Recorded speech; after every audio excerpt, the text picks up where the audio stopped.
Hello everybody, and this is our series on science and technology. In this lecture we are going to take few topics which is basically totally mains related. These are not prelims related. So the topics that we are going to see are achievements of Indians in science and technology, indigenization of technology and developing new technology. Then we'll see few recommendations from Niti aayog on science and technology. Then we will see one topic which is women and STEM careers. Now, first of all, let's tackle this achievements of Indians in science and technology and indigenization of technology. So, India is basically a land where a lot of brilliant people have created a lot of technologies in science and technology, and because of which India's position has been enhanced across the globe. India has second largest number of scientists working in the world and engineers. We have contributed a lot in space technology, we have contributed a lot in IT, right? There are many scientists who are working at CERN, or basically the Large Hadron Collider. Then we all know that India is one of the leading countries in IT. India has been contributing to the world since the age of Indus Valley civilization. We have been contributing since the age of Vedic civilization.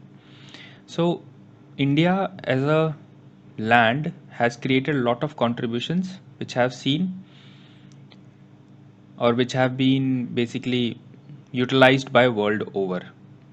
Like for example, although we are not going to take the ancient part, we will just see the achievements of Indian in science and technology, the modern part. But for example, in ancient India, Charak Samhita was written. Then Sushruta Samhita was written. Then we all know about Aryabhatta.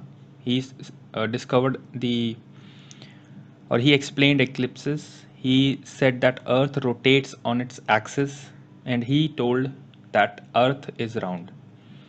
Similarly, Brahmagupta mentioned zero for the first time in the world. Then he developed algebra.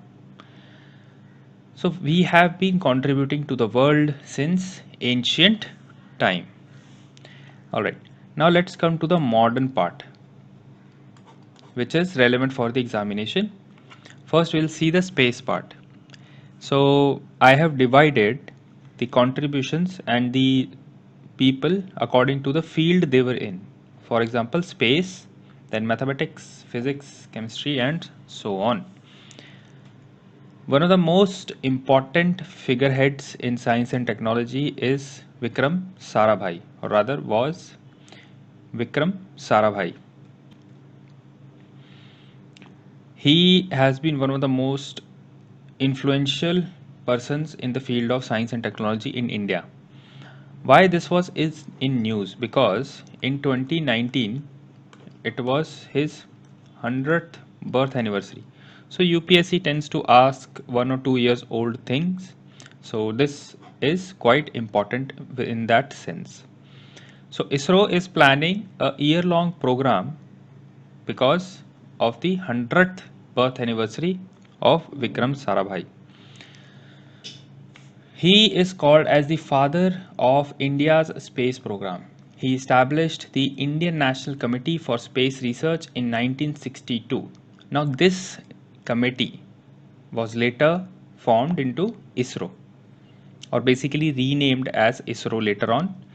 So, this is the organization that he set up, and because of him only we have ISRO nowadays. He had worked on the first satellite that was launched by India. The name of the satellite was Aryabhat. He was the chairman of Atomic Energy Commission of India, and because of him we have nuclear technology which was indigenously developed. Indigenously developed. So he has contributed a lot. He has been awarded a lot of awards also, we'll see that later, because of his contributions only. Also, he was a great industrialist. That means he established a lot of industries. For example, Sarabhai Chemicals, Sarabhai Glass, and so on. Lot of industries. Then he basically saved crores of rupees in India or of India by starting a mission for manufacturing military hardware and producing antibiotics and penicillin in India. Now, all these things at his time, during his time, were imported. So, they were obviously costing us foreign exchange. So, he saved crores of rupees. Then, Sarabhai, Dr. Sarabhai, he established a lot of institutes which are now having international recognition. Like, he established Indian Institutes of Management. Alright. So, as you can see, one of the most influential people in the country. He was awarded with a lot of recognition like Shanti Swarup Bhatnagar Award in 1962. He was given Padma Bhushan in 1966, and after his death he was given Padma Vibhushan. Recently, the lander of Chandrayaan 2, the lander was named after Vikram Sarabhai. It was called as Vikram. So as you can see, his contribution has been remarkable, irreplaceable. Because of him, we have ISRO. Because of him, we have lot of organizations. Because of him, we have some IIMs. So quite a important figurehead. Next, we come to Mr. Meghnad Saha. He is remembered because he gave an equation. Now, his equation was called a Saha equation. Because of this equation, you could find how or what are the gases that are in the star. Alright, so how did that work? So because of his equation, we could see what was the spectrum that was radiated by the sun or any star. And when we study that spectrum, then you could find the temperature of the gases, and then you could use, and then basically from this equation you could study the temperature and everything, and then you could find out what are the elements of that star. Because of his equation, we understood that stars were mostly made of hydrogen and helium because of his equation. He also invented an instrument which measured the weight and pressure of solar rays. Very important. Can you imagine? Matlab, he created a instrument which could analyze the pressure of the solar rays. Very inventive. Also, his contribution is not just in science and technology, but also in river planning, because he was one of the original, basically you can say, the architect of Damodar Valley project. One more thing, his equation laid the foundation of a very important branch of astrophysics called as called as stellar spectroscopy. You got it? All right, let's move forward. Now we come to nuclear science, the next section. First contributor that we will study about is Homi Jahangir Bhabha. He was a nuclear physicist and he was the founding director and the professor of physics at Tata Institute of Fundamental Research (TFIR) and Trombay Atomic Energy Establishment. Now that was later renamed as BARC, Bhabha Atomic Research Center. So Trombay Atomic Energy Establishment was renamed as BARC, and he was the founder, director of physics and professor of physics at TIFR, Tata Institute of Fundamental Research. He is known as the father of Indian nuclear program or the father of Indian nuclear science, because under his guidance it was developed. Like Vikram Sarabhai was known as father of Indian space program, Homi Jahangir Bhabha is known as the father of Indian nuclear program. Because of his efforts, we entered, India as a country entered into the atomic age. Now, one interesting thing, of course, to recognize his contribution, There is a electron positron scattering that is named after him, called as Bhabha scattering, because of his contribution. So basically, to honor him, that scattering was named as Bhabha scattering. Now, the India's first atomic reactor Apsara was also established under his guidance. Here, one interesting thing is there, or let's say an anecdote. He was against manufacturing atomic bombs, right? Even if India had the power, and basically he believed that even if India could make atomic bombs, it should not make atomic bombs. He believed that atomic energy or atomic reactors should be used to reduce India's poverty and create a path of development for India using atomic energy. So this is very important. Let's come to mathematics. Srinivas Ramanujam. His story is very, you can say, full of hardships. He did not have money to study, and only because of his genius and only because he did not give up, he basically got famous. He was born in a poor Brahmin family and he was a prodigy in mathematics. He could see, or he wrote such conclusions that basically it was magical, sort of, because he himself claimed that he got visions of those solutions. So, what happens, these mathematicians who are geniuses, they write some equation, they don't solve it, they give an equation of how things work. Then there are many other people who try to prove those points. So similarly, he has also given a lot of, you can say, conclusions which needs to be proved sometimes. And so similar things are done by other mathematical geniuses also. So there are few equations which if you solve them, you will get famous. All right. So coming back to Mr. Ramanujam, he had lacked basically the formal education. He was very poor. He could not even graduate. He was born on December 22, 1887 in Tamil Nadu. He taught himself mathematics, right? So basically what happened then, when he grew up and he came to know about various universities, he wrote a letter to a person called G.H. Hardy, and he gave his theorems and formulae. Now, G.H. Hardy quickly recognized his genius, and he called him to London, and he paid for it. I mean, G.H. Hardy paid for it. But sorry, there is no but actually. So his genius was recognized, and he was given admission in Trinity College, even though he was not a formal graduate. And he got a degree in less than 2 years, bachelor degree in less than 2 years. So this was a important thing, and he contributed in mathematical analysis, number series, infinite series, and continued fractions. All right. December 22 is celebrated as National Mathematics Day after him.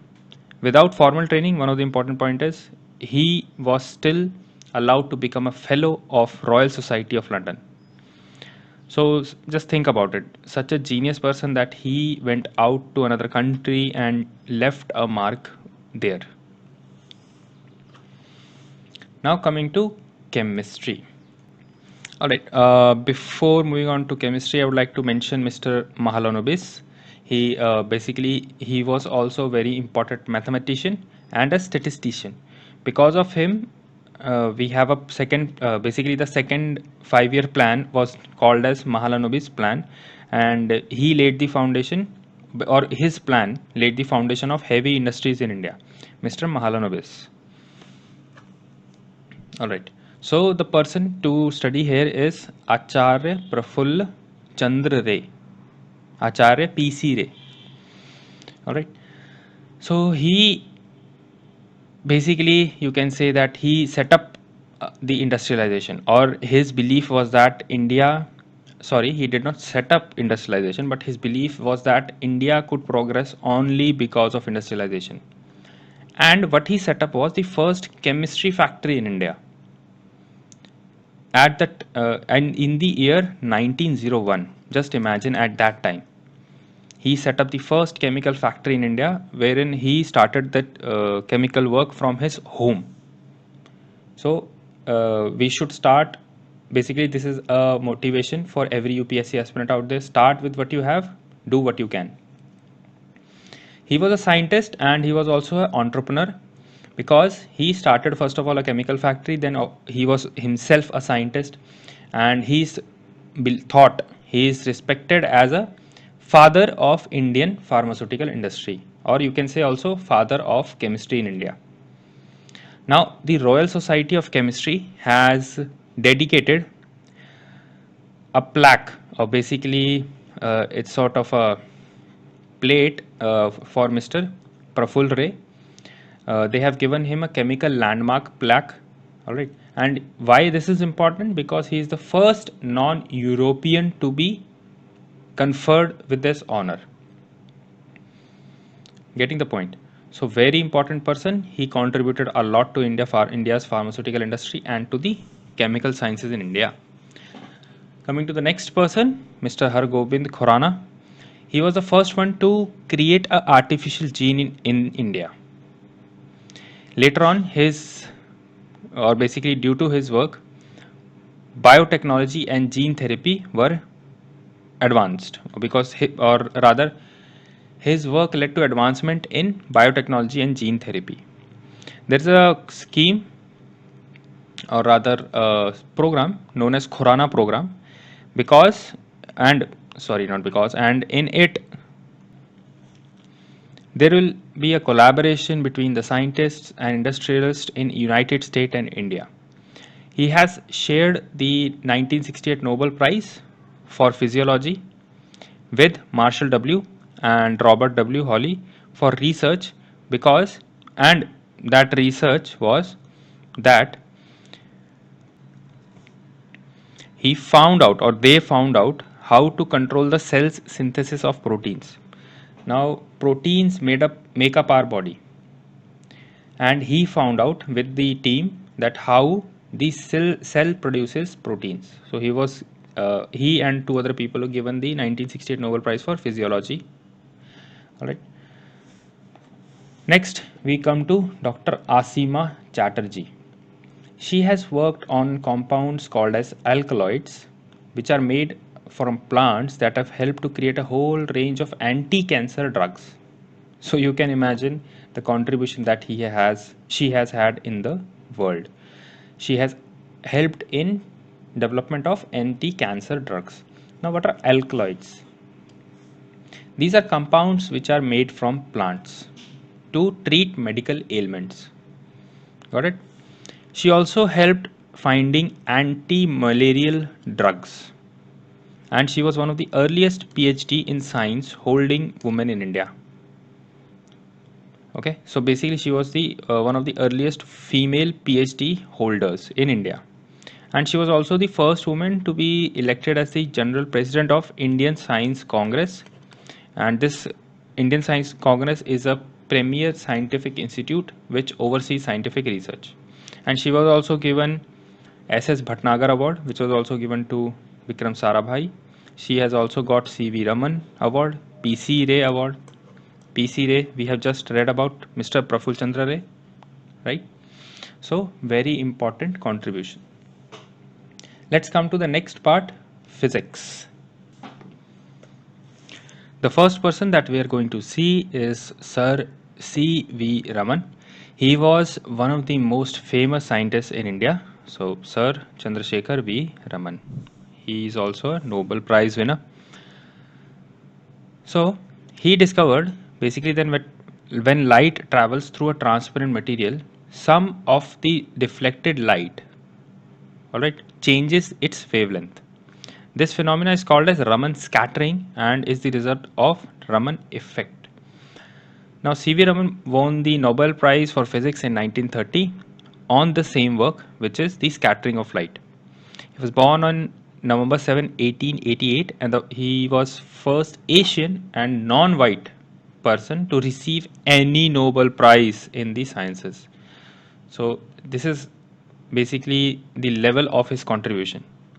He also worked on musical instruments, and He investigated the harmonic nature of sound and Indian drums like tabla and mridangam. In 1954, he was given Bharat Ratna, the highest civilian award. The National Science Day is celebrated on 28th Feb every year, marking the discovery of Raman effect.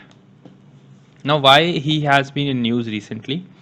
Because researchers, they have or they are trying to utilize Raman spectroscopy to detect RNA virus in saliva samples, and study, or basically the research is being done to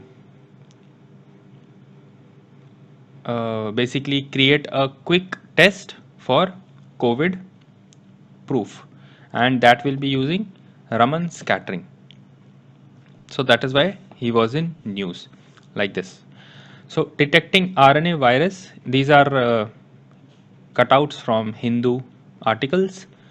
Detecting RNA virus in saliva samples using Raman spectroscopy. So this is being done. So the whole process is that it can be done quickly because of Raman spectroscopy only. The process can be done quickly and the cost is also very low. Because of which and also due to his technology, this thing will be very portable. So it can be deployed at airports, and you can quickly scan the passenger within minutes. So wonderful piece of technology, and it is there because of CV Raman. Now Jagdish Chandra Bose. So Bose, Mr. J.C. Bose was basically an inventor, prolific inventor. He invented a lot of things. Because of his experiments, we know that plants have feelings like humans. It was his experiments that led to this conclusion. He also developed a instrument which could record even a millionth part of a millimeter of a plant growth. That means millionth part of a millimeter. Minute development of in the plant's body can be recorded by his invention, which is called cresograph. This instrument proved that plants have a circulatory system and also that they move upward, and the sap in them moves upward. Okay, he demonstrated 2 years before Marconi that wireless transmission could be done, and he basically created wireless transmission of radio waves. But Marconi got the credit for the invention of radio. So he demonstrated, Mr. Jagdish Chandra Bose demonstrated before Marconi that wireless transmission could be done, but Marconi was credited with the he was not credited and Marconi was credited with the invention. Now, lot of microwave components that we are using today, they have been developed by Bose in the last decade of 19th century. Microwave does not mean the microwave cooking one, but the waves. So dielectric lenses, prisms, semiconductors, waveguides, all these were invented by Mr. Bose in the last decade of 19th century. He also suggested the existence of electromagnetic radiation from the sun, which was confirmed in 1944. So as we can see, lot of contribution towards radio waves, towards like discovering the feelings of plants. Next we come to Subramanian Chandrasekhar, S. Chandrasekhar. So he is famous in astronomical circles. So he is also a Nobel laureate. He got 1983 Nobel Prize for Physics in theory of black holes. Now there is another thing which is Chandrasekhar limit that is named after him. Basically what he said was, if before that, let me tell you one thing, that stars have life cycle. Our sun also has a life cycle. So he said that a star, any star of a mass, or basically a star having a mass greater than 1.45 times the mass of our sun, could not become white dwarf. So just a second. any sun that is less than 1.45 times our sun, basically its mass, it will not basically become a white dwarf. Sorry, greater than. Sorry. If any sun has a mass greater than 1.45 times the mass of our sun, it will not become a white dwarf. Basically, it will become a black hole. Now, the mass, let's put it 1.45 times the sun. So if it is less than that, it will become a white dwarf, mass of any sun. And if it is greater than that, it will become a black hole. Okay, so this is the Chandrasekhar limit. Basically, the maximum mass of a stable white dwarf star. Chandrasekhar limit is the maximum mass of a stable white dwarf star. Got it? So, Chandrasekhar limit is 1.5 times the mass of our sun. No star can become a white dwarf if its mass is more than 1.45 times our sun. If the mass is more than 1.45, then it will become a black hole. That's it. So this is the Chandrasekhar limit. Next we come to Satyendranath Bose. He is known for his work on quantum mechanics. He was an outstanding Indian physicist. He provided the foundation for quantum mechanics. Alright. Now he contributed in Bose Einstein statistics and the theory of Bose Einstein condensate. Now the particles which follow the Bose-Einstein statistics, they were named bosons by Paul Dirac, and they were named after Mr. Bose only. He was awarded Padma Vibhushan, and his work on bosons have revolutionized the standard model of physics. And with Einstein, he gave statistics which has application in information retrieval in current times. So what he gave basically half a decade ago or more than 60 years ago is being currently used. So they were so much ahead of their time. Now the Bose-Einstein condensate, what is it? Let's briefly say it. Basically, Bose-Einstein condensate is a group of atoms when they are cooled with basically near to absolute zero. Now not the normal zero, but the absolute zero. When they reach that temperature, the atoms don't move a lot, and all they have very less energy also. Getting it? So at absolute zero, the atoms don't move a lot, they don't have a lot of energy, so they start clumping together. They let's say become a clay type thing, but at the subatomic level. So they don't move a lot, so they become like clay. Imagine sand, and when you mix it up and it becomes like clay. So at that temperature, they begin to clump together, and they fall into same quantum state. So basically, they become similar. Many atoms, or whichever atoms are there at the Bose-Einstein condensate, they have the same quantum level, and then they start behaving Bose-Einstein statistics, and they behave like superatoms. All right. So as you can see on the left hand side, plasma, gas, liquid, solid, then Bose-Einstein condensate. Depending on the temperature, the particles behave like these different 5 states of matter. Let's move ahead to Dr. Tessie Thomas. She is known as Missile Woman of India. She is the project director for Agni 4 missile in DRDO. She is basically the key scientist in right now in Agni 5th also. She was the project director for Agni 4. Now she is a key part in Agni 5th. She is the first woman scientist to head a missile project in India. She has received Shanti Swarup Bhatnagar Award, the SS Award, and it's the India's top science prize. And media calls her as India's Agni Putri. All right. So very smart, very intelligent woman heading the missile program of India.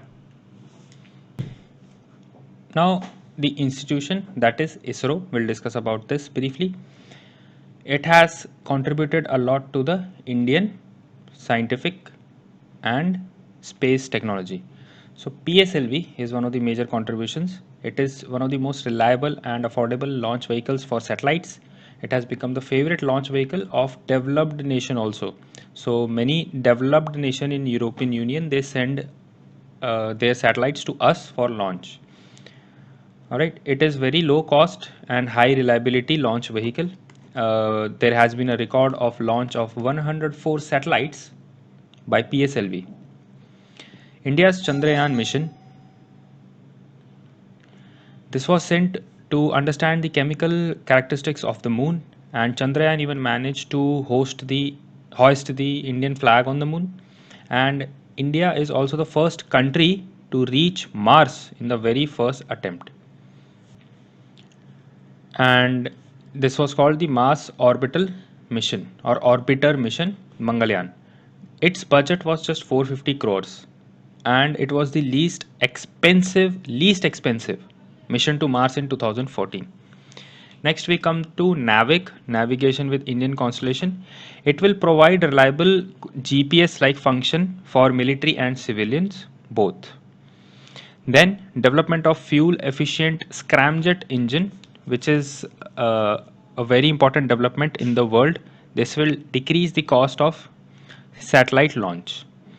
ISRO has also developed a cryogenic engine. Cryogenic basically means very low temperature engine for development of GSLV Mark III. Now PSLV and GSLV are different. I hope you know that.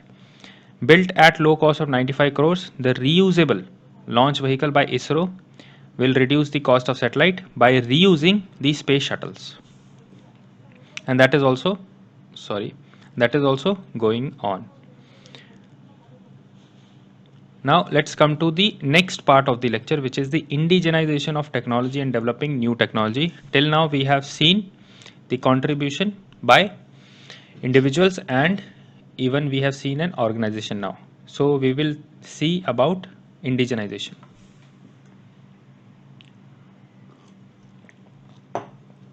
Now this is an important topic because Prime Minister of India, Honorable Prime Minister of India, had recently asked for sell anywhere but make in India. So this is the clarion call by the Honorable Prime Minister. Let's take some examples. Serum Institute of India has basically started making Covishield, the AstraZeneca Oxford vaccine. Also, Rotavac is the first vaccine in the PPP mode, public-private partnership mode, that will be established or developed by Serum Institute of India. All right. Serum Institute of India is also developing its own vaccine. So yeah, this is the perfect example of indigenization and development of new technology. Then in computers, there is a software developed by Infosys called as Finacle. Now that is used by a lot of banks in India. All right. Now one of the reason is this, because if we buy a software from somebody, let's say from a foreign company, they might insert a backdoor in it.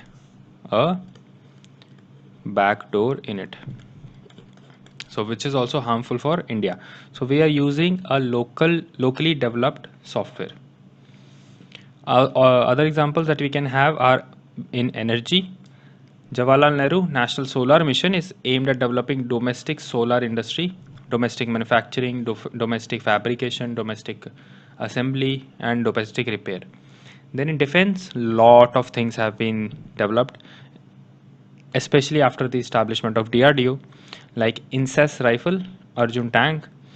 Defense Research and Development Laboratory has also developed basically it has an indigenous missile development program. Then Hindustan Aeronautics Limited have developed a Tejas aircraft. Then there are offset clause. Now why these are inserted? Basically what happens is, for example, if we take some aircraft from some country, so we will ask the manufacturer of that aircraft from the other country to reinvest around 25 to 55% of the total amount in India. So this is an offset clause. Basically this means that whatever, because the amount is huge, it's in billion of dollars. or you can say 7 to 8,000 crore minimum. So whenever such big deals are made, we ask the foreign provider of let's say an aircraft that you have to invest 25 to 55% of the amount in India. So basically, they will not manufacture in India. Mostly, what happens is they create a assembly in India. They manufacture the products outside because technology belongs to them. Now let's try to analyze why India lacks some, or basically quite a lot, in indigenous capacity. Although DRDO exists for this purpose only, and we have some success also like Tejas design, but problem happens especially during procurement, like whenever armed forces wants to take this things that are developed by DRDO. So that is a complex process because a service chief, three services chiefs are involved, then politicians are involved, and somehow due to favorable circumstances, also some personal preferences, foreign suppliers get the project more than DRDO, because most of the times we get something ready made from abroad. If we go and develop from India, it will take time, it will take a lot of testing, it will take a lot of patience. But from foreign, many times obviously we get something which is readily available, like it can be delivered in 1 or 2 years. If we give it to DRDO, then it might take 5 to 10 years. So of course, for defense purposes, this is not something very good. Let's say even if we give to DRDO the project and they develop something quickly, let's say in 3 to 5 years, but still we will be 3 to 5 years behind, let's say France or USA. They will be using something today, right? And if we get that in 1 or 2 years, it is much faster and it is also something latest. But if we develop it from our own land, sometimes things will come late or something. We all know about the delay that happens. Okay. By one estimate, India is the world's third largest military spender in the 2019, and it had a bill of around $71 billion, which is basically third number after US and China. So we are spending a lot on importing. So why do we need indigenization? What is the need? Why should we develop the capacity to develop things in India? Because first of all, to reduce the physical deficit. India is second largest arms importer in the world. Arms importer, that's a different thing. Then military spender, that includes payments and other things also. So second largest arms importer after Saudi Arabia. So if we import a lot, we are going to spend a lot, and that spending leads to physical deficit. Security imperative, that means important for security. Now indigenization, if it works well and it is basically having a good foundation, then the technology that is created, that will stay in the country, and it will help other industries in India, like NASA, or basically when USA was developing a lot of arms, they discovered MRI, CT scan machine and all that. Employment generation is also there. If we develop and if we have manufacturing, if we have designing, if we have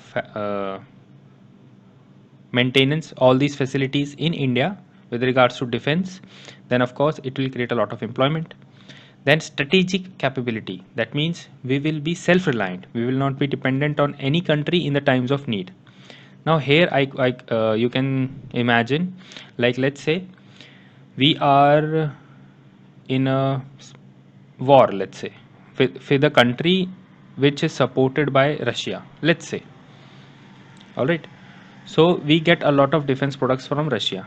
So what if, to support that country, Russia stops the, or basically delays the transfer of defense equipment to us during the war? So we are dependent on that country, right? So this is why we need to be self-sufficient and self-reliant in at least the basic machinery. Of course, if something is better available with Russia, we would like to take it. but for at least the basic things like arms and guns and bullets, such things, small missiles, tanks, for all these things we should be able to produce.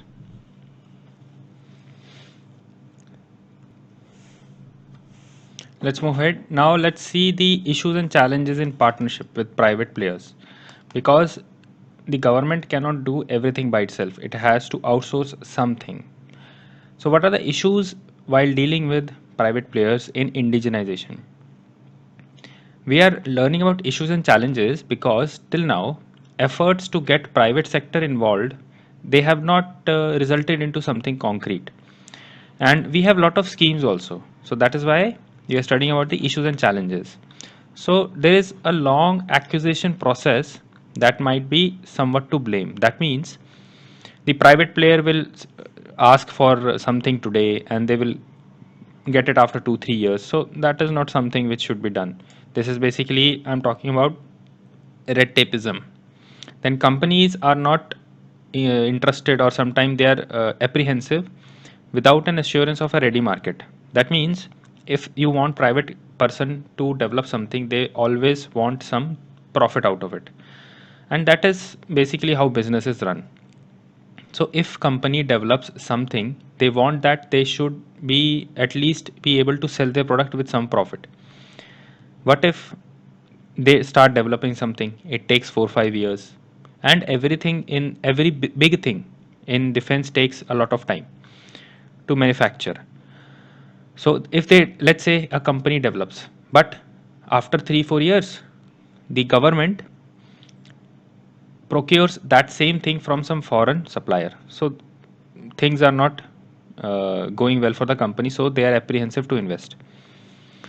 Then there are a lot of, I've already talked about this, that there are a lot of countries in which defense production is quite advanced. So by the time something is developed locally, we might be already behind the advanced models abroad.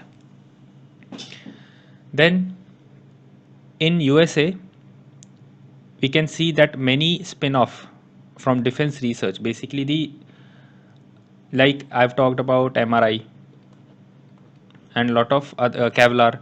For all these things, they were first researched with respect to defense. So they started developing from their own, or basically they started developing things on their own, and then they discovered that some things can be utilized for civilian sector also. So basically what I'm saying in this last point is that we need to involve private players, and we might not sometime get the exact same thing, but there is always a benefit of research and development if done in a proper manner. Then what is indigenization of defense, or what is the status of indigenization of defense?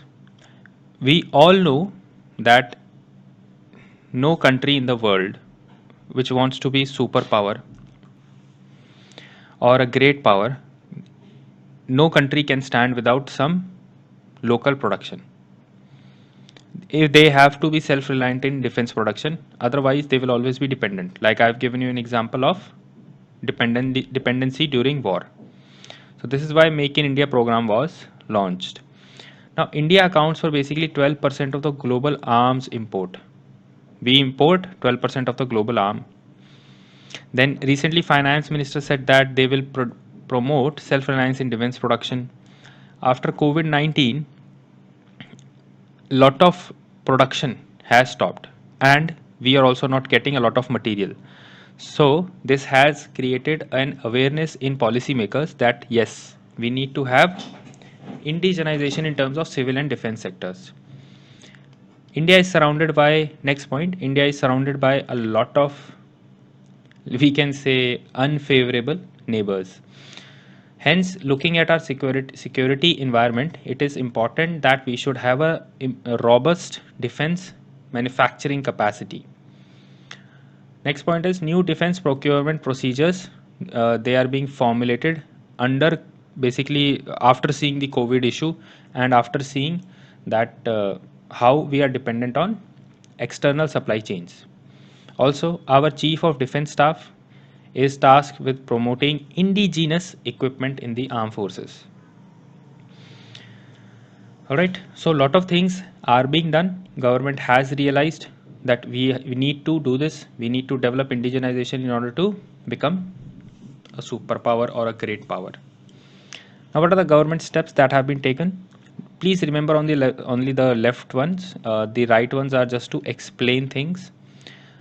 Now, first step is to they are encouraging private manufacturers by saying, by giving out a list in which they have basically claimed, or rather government has said that whatever is written in this list we will get it from India only.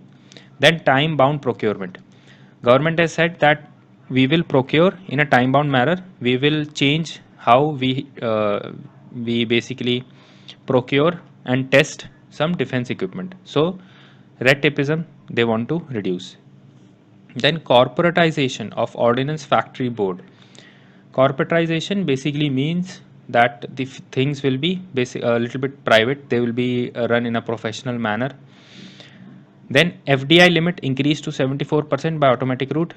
So liberalization of FDI in defense should open door to more PPP PPP, public private partnership and foreign partnership to develop things in India.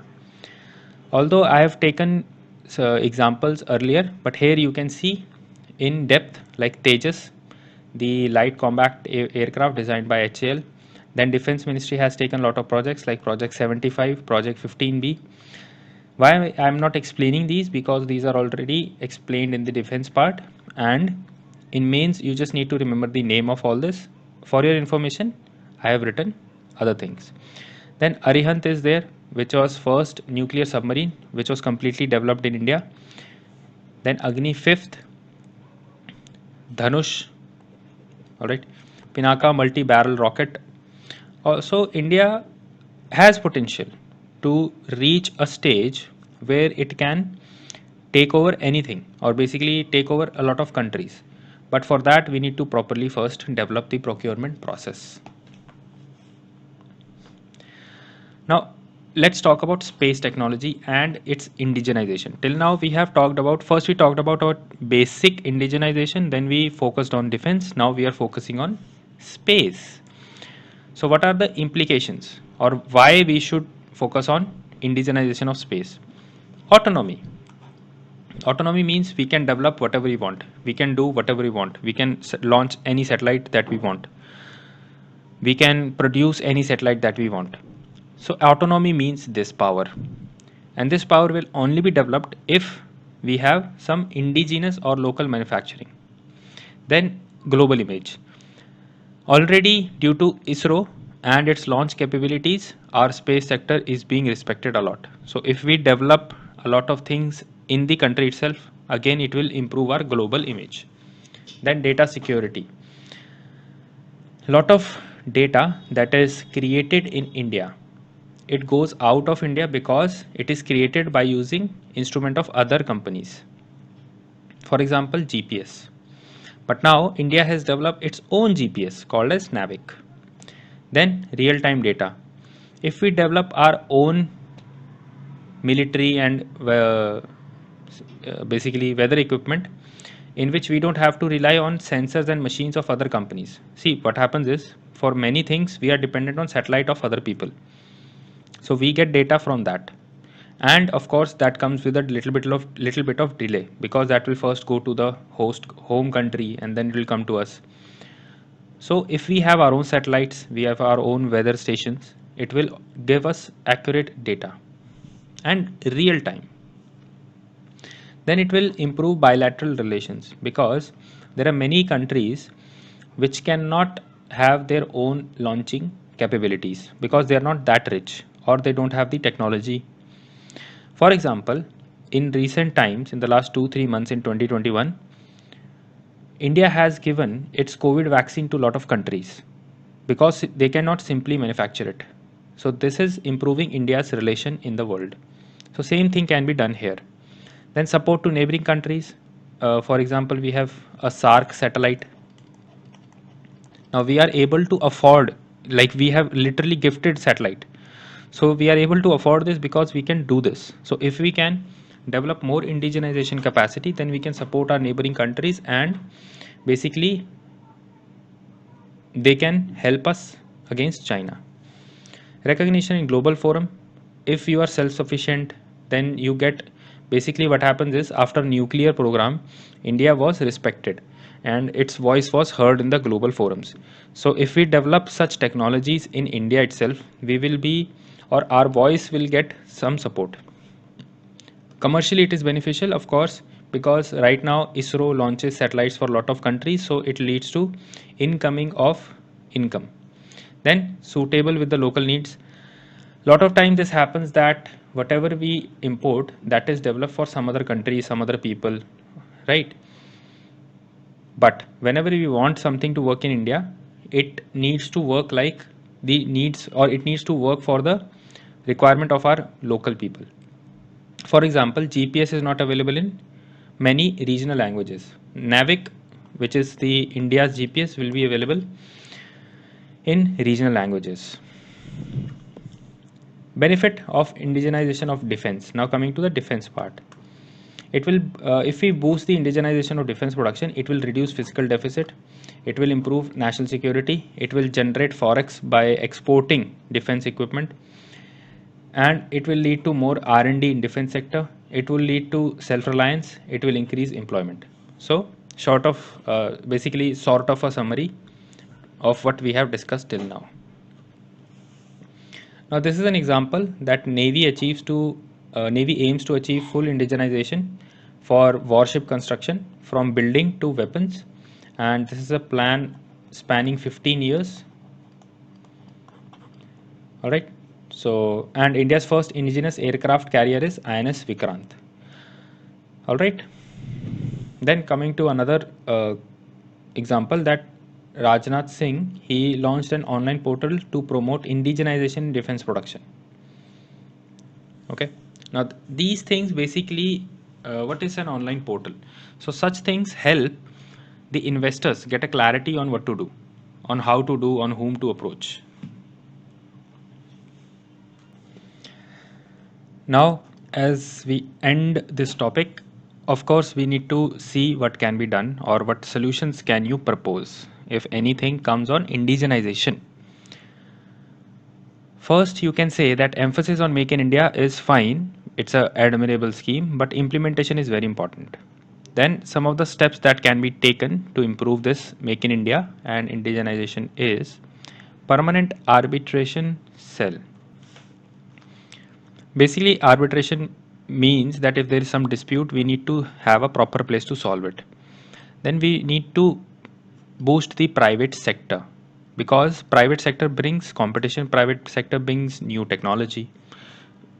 Then the software industry and technology that like artificial intelligence and cyber security should be boosted.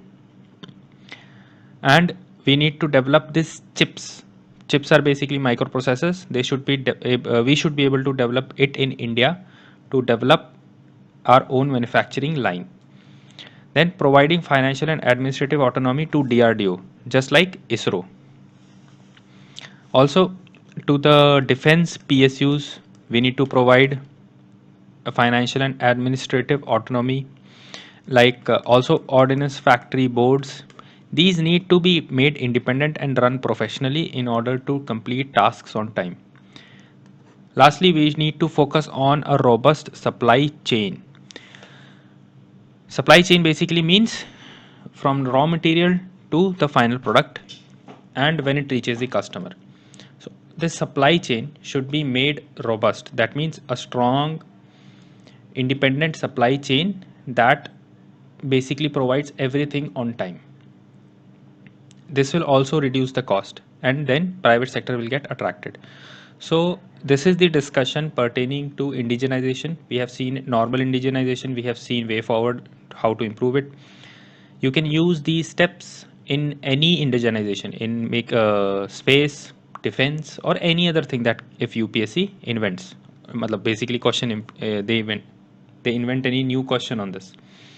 So remember, things that have been taught to you here, mostly question will come from this only, but you have to identify what to write.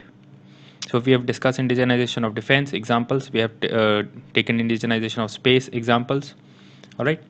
Now we move to the third part of the lecture, which is quite small, which is the 3-year action agenda and the chapter 14, science and technology, what Niti Aayog has proposed. Before we see these suggestions, I would like to tell you a brief intro. So India had a good beginning in science and technology at independence.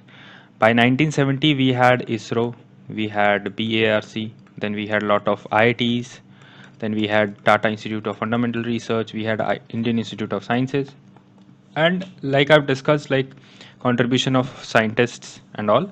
So there have been a lot of development in science and technology, as we have created a lot of infrastructure since 1970s and 80s. There have been a lot of developments, but sadly we have been outpaced, or basically China is faster than us in science and technology also. We have made a lot of progress, don't get me wrong, but China has been faster than us.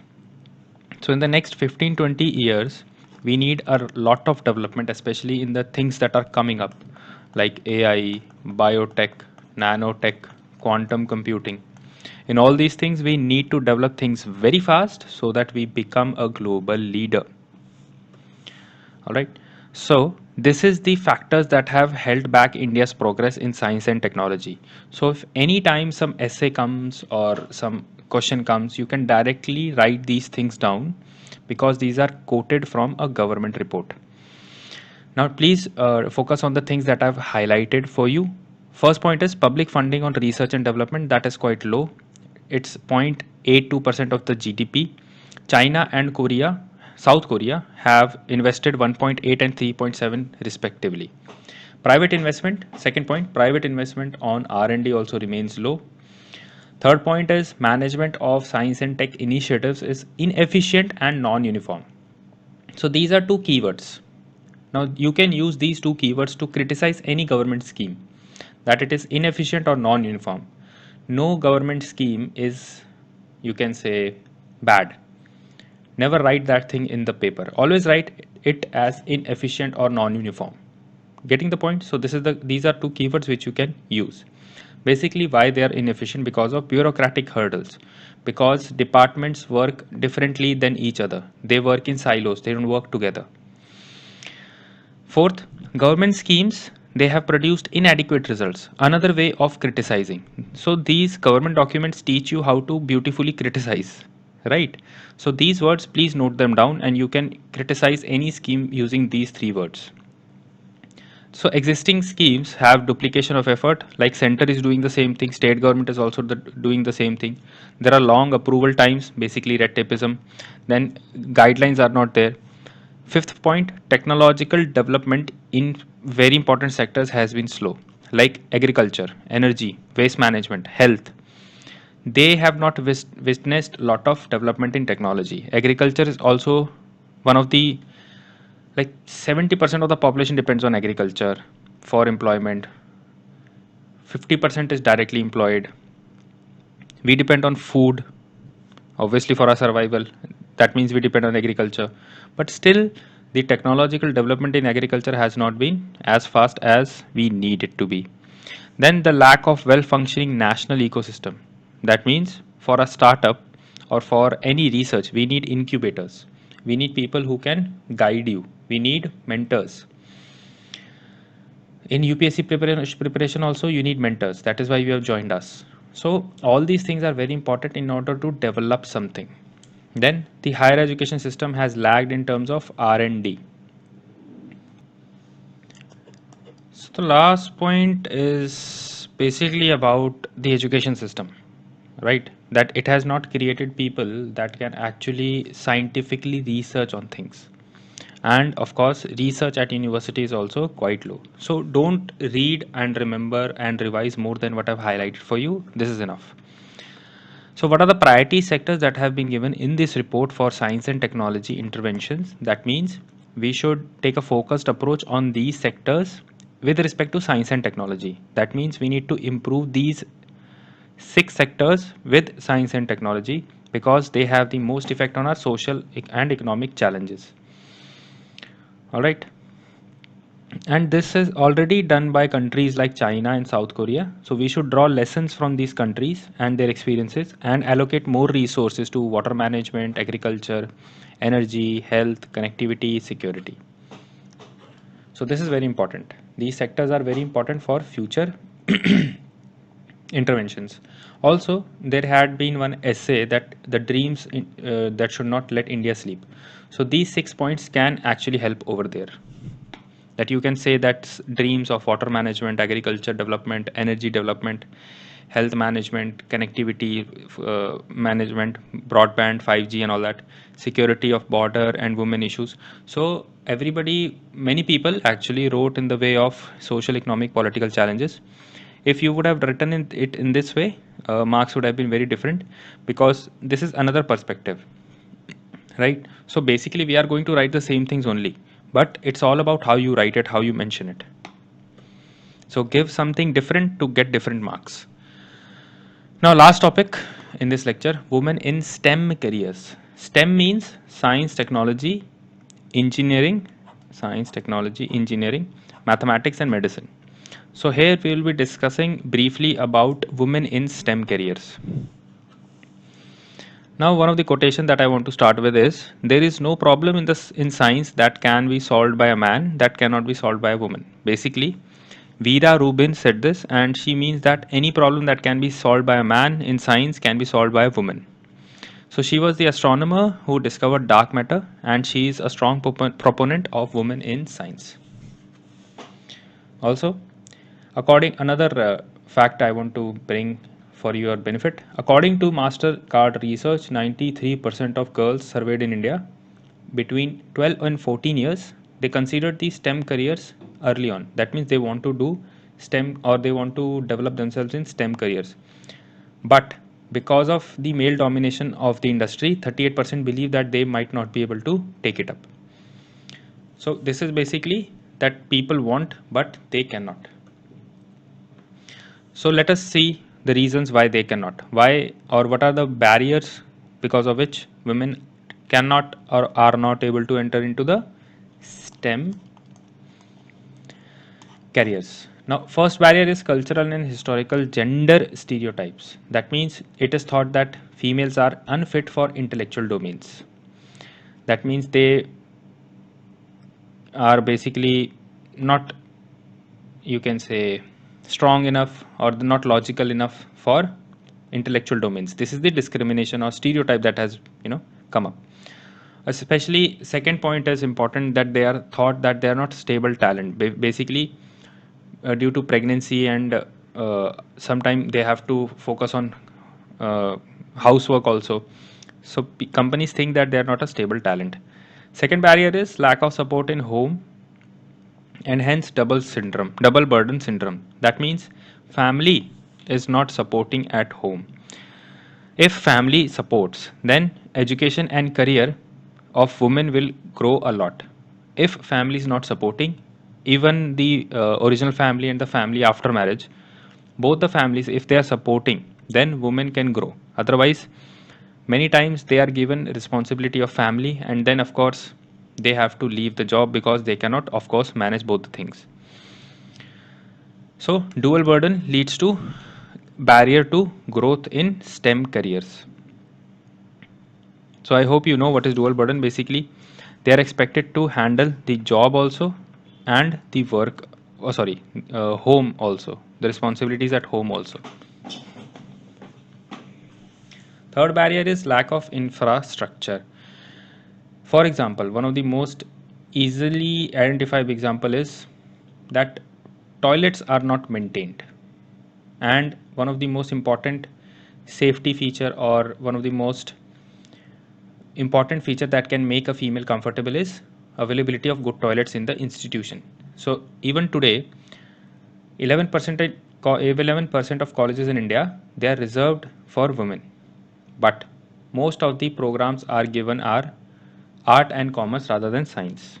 So this is basically coming from a stereotype that women are better related to non-science disciplines, and this leads to less development of women in science. I mean, they are just not studying, they are not given the chance to study, so what they will do?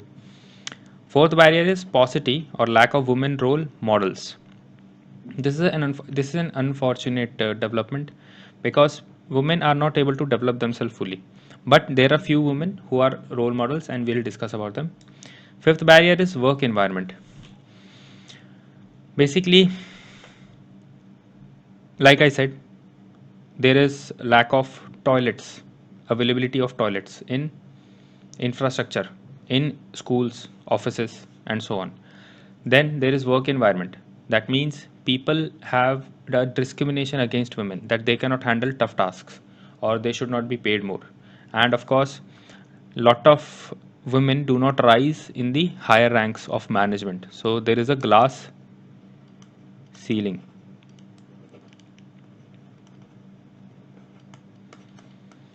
All right. So there are a lot of barriers. Now, how to solve? So some suggestions that can be given are government programs like Kiran, Udan should be implemented properly with efficiency. We need to increase the STEM educational opportunities for women. We need to build an equal opportunity workplace. That means discrimination should not be there. Then creating a support ecosystem through flexible work models. That means support ecosystem means if a woman is getting pregnant, then she should be allowed work from home.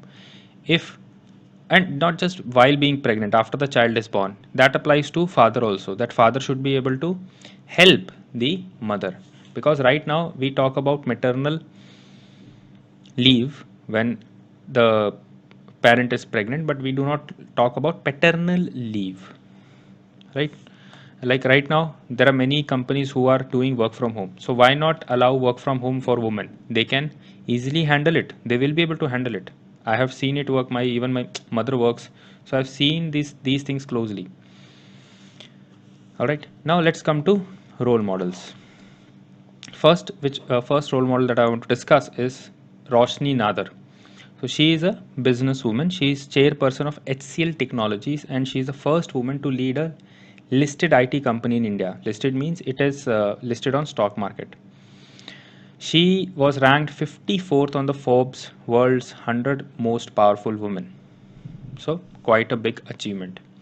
And she's getting, or she's able to do that because of the support from the family. Like I've talked about, that support from family is very important. Then a top rocket scientist, M. Vanita. She is the project director of Chandrayaan 2 along with the mission director Ritu Karidhal. So basically two women who are leading the project Chandrayaan 2. Fantastic achievement and fantastic role model. Then Aditi Sen. Her full name is Aditi Sen De. Now she is the first woman to be given Shanti Swarup Bhatnagar Award. All right. In the physical science category. So basically, she is one of the few scientists who have been given this SS Bhatnagar Award. She is uh, currently an associate professor at Harish Chandra Research Institute, Allahabad, and she works on quantum computation. Again, a very upcoming field, very hard field, and she is working in that field. So challenging yet promising field. Next, Dr. Manjula Reddy. She has changed how microbiology work. Because of her work, we are able to create a new class of antibiotics to combat antimicrobial resistant or antimicrobial resistance. We have studied about AMR. So her work on antibiotics is helping us deal with AMR. She won Infosys Prize 2019 in Life Sciences for her groundbreaking discoveries in this field. All right. Next, Dr. Gagandeep Kang. She is the first woman scientist to be elected Royal Society Fellow in 360 years. I mean, she was elected, not selected. So, election is a bigger deal than selection. So, this fellowship is an incredible honor in the scientific world, and she has obviously, with this fellowship, joined the ranks of brilliant people in this world. She is a pioneering scientist in India. Her specialization is viral contaminants and basically how to stop this viral contamination in children, and she has played a big role on rotaviral vaccines. She has helped in making up of an vaccine against a rotavirus.